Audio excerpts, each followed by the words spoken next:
आवाज हाँ जी आ रही है आवाज, फार्मूले आ रही है।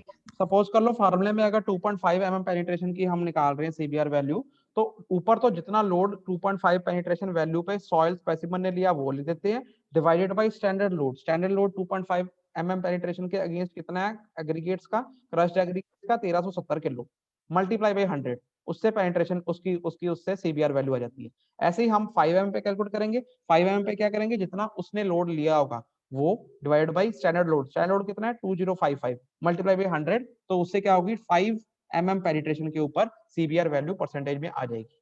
समझ गए? हाँ जी। हाँ जी सर जी।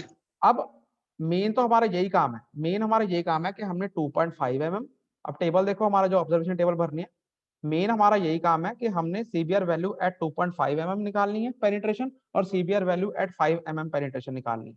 समझ गए? इसमें जनरली जौन सा होती है 2.5 mm की पेनिट्रेशन जौन सी होती है वो ज्यादा होती है एज कम्पेयर टू 5 mm, तो हम 2.5 वाली ही ले लेते हैं।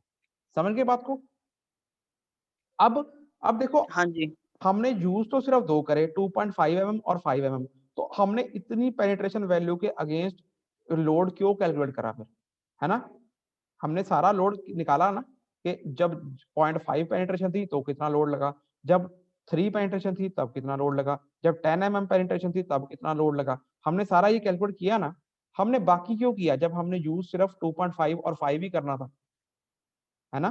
फार्मूले में तो हमने सिर्फ 2.5 और 5 ही किया, यही यूज किया। हाँ जी। हम क्या करते हैं स्टूडेंट, इसका ग्राफ बनाते हैं, उसको बोलते हैं लोड पेनिट्रेशन ग्राफ। वो मैं दिखाता हूं आपको, वो आपको भी बनाना है, हम कोशिश करेंगे, हम परफॉर्म करने की कोशिश करेंगे, तो हम इसका लोड पेनिट्रेशन ग्राफ बनाएंगे। वो देखो ये होता है लोड पेनिट्रेशन ग्राफ। फोटो दिख रही है सबको? थोड़ी धुंधली फोटो है पर मैंने निकाली है, मेरे तो ये फोटो है। समझ गए? हाँ इसमें जी सर। एक्स एक्सिस के अलोंग पेनिट्रेशन लिखी है, पेनिट्रेशन में, जब जीरो पेनिट्रेशन थी ये 2.5 है, ये 5 है, ये 7.5 है, ये 10 है, ये 12.5 है।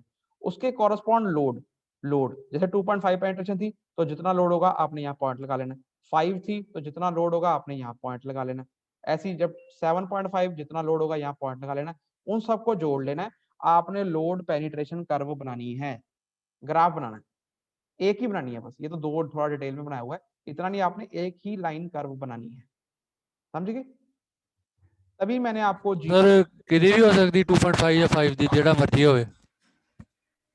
आप जब ग्राफ बनाओगे, ये जो आपने इतनी वैल्यूज कैलकुलेट करी, इन सबको यूज करते हुए बनाना है। जीरो पे कितनी है, 0.5 mm पे कितनी है, 1 mm पे कितना लोड है, 1.5 सारे ही लानी है मतलब। सारे लगा के कर्व बना देना है, और उसमें ऑटोमेटिकली 2.5 पे जितना आपने फॉर्मूले में यूज किया होगा वही आना है, और 5 पे जितना आपने फॉर्मूले में यूज किया होगा वही आना है। तो हाँ जी। वो चीज उस पर आपने हाईलाइट कर देनी है, 2.5 और 5 पे हमारे पास इतनी इतनी पेनिट्रेशन वैल्यू है, क्योंकि सीबीआर वैल्यू जनरली हम 2.5 और 5 के ऊपर ही कैलकुलेट करते हैं। ये इन्होंने किया ना ठीक है। 2.5 के ऊपर, ये 2.5 के ऊपर आ गई, और ये इतनी कुछ आ गई 5 के ऊपर। तो इस ये प्रैक्टिकल है स्टूडेंट, इसके अंदर हम क्या करते हैं, एक तो सीबीआर वैल्यूज निकालते हैं 2.5 और 5 mm, कॉरस्पॉन्डिंग पेनिट्रेशन, इस पेनिट्रेशन के कॉरस्पॉन्डिंग लोड लेके, और लोड पेनिट्रेशन कर्व बनाया जाता है। समझ गए? हाँ जी।